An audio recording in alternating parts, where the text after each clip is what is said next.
Hello guys आमे आउ हमर लक्ष्मी दीदी के पचारि हमर बाल्टा दीदी हमर बाल्टा पैटी को दीदी नमस्कार। तो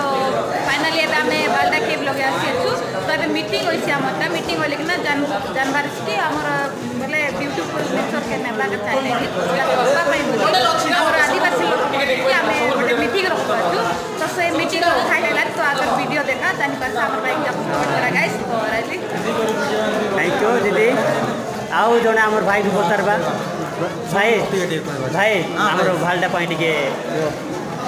देखो भाई एबे आसीचु बाल्टा पाए हमर पाए बहुत दुखर विषय कि जे हम इटी माइनिंग हेबा को जाउची आ हमें देबु नहीं केबे भी मानबु नहीं कि इटी माइनिंग हेबा को देबु नहीं वीडियो लास्ट जाको देखंतु आ जानि पारबे कोई दे हमर भाई के कहबो तो गाइस हमर कोरापुटिया जुआर तो बाल्टा